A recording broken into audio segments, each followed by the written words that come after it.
Let's bring you this now. Parts of the country, including Gauteng, have been hit by heavy rain over the last couple of days. The South African Weather Services says more rain is on the way, so buckle up and ensure that you are safe on the road. So to get an update on the situation on the road, rivers and dams, we're now joined by Mr. Robert Mulaudzi from Johannesburg Emergency Services. Mr. Mulaudzi, thank you for your time and good morning to you. I just wonder if it was a busy couple of days with all the rain and the flooding that's been reported, obviously by the SA Weather Services. How severe has been the impact of the rain on our roads and dams?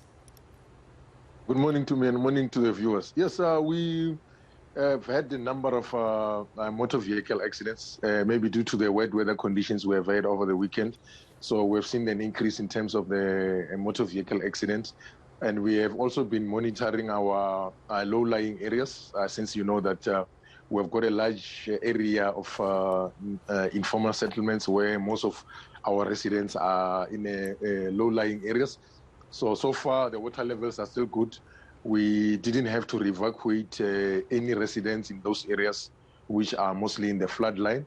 So we continue to have our disaster management monitoring teams in those areas to assess the damages which might have occurred overnight, so that we can be able to assist if there is any other residents. But we've seen the increase in terms of the number of motorists to Melo.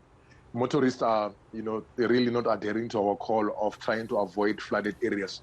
You still find motorists trying to remove those barricades, because motorists are aware of the areas which are normally floods when we have severe thunderstorms like the ones we have. But they're trying to take a chance to cross those areas, which might be very dangerous, because those vehicles might be swept away, especially our public transport, your taxis and buses. Right. They normally try and take a chance to cross those areas. So our message to our motorists out there is to refrain from crossing those areas so that we can be able to prevent incidents which might occur. Because we need to understand that we're still going to have a lot of rainfall throughout, the month of December. So we need to take all the necessary precautions to prevent incidents which might occur. Yeah, and speaking of those incidents, did you find yourselves in situations where you had to have rescue operations, perhaps even a stuck motorist in a car, or in an unfortunate incident where there was a fatality due to these floodings? Yeah, in the city of Johannesburg, we didn't have any incidents where we had to rescue maybe motorists who were stuck. However, our swift water rescue team, which is a specialized team which responds to water-related emergencies, it remains on high alert. And we know that during this period, especially the summer season, they normally respond to a number of water-related emergencies. So they remain on high alert, monitoring all 7 regions of the city so that we can be able to respond to all the emergencies which might occur throughout the city. Yeah, and we know that the SA Weather Services warned that they are on alert and we should be expecting, more rainfall. From the Joburg Emergency Services perspective, are you also on high alert? Are there any parts of Gauteng that you're keeping a closer eye on? Yes, we remain on high alert. What we've done, to Melo and the viewers out there, is that we've invested a lot of energy and efforts in our low-lying areas, our informal settlements, to train them on disaster preparedness, on the evacuation procedures, because we know those will be the hardest hit when we have, severe thunderstorms like the ones we have now.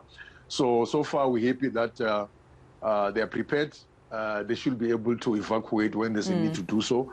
And also, we've got automatic rainfall systems which assist us to disseminate information for evacuation purposes, over and above the information we get from the South African Weather Service. So, right. So far, we are ready. All our 30 fire stations throughout the city of Johannesburg are fully operational. Of course, it's the festive season. Most of our members won't be going on holiday now, so that we can be able to render effective service to our residents throughout the city of Johannesburg. And we do appreciate those efforts that you're making out there as the Johannesburg Emergency Services. And for this conversation, Mr. Robert Mulaudzi, thank you so much for your time this morning. So make sure you keep safe out there. SA Weather Service saying they're on high alert, expect more rainfall.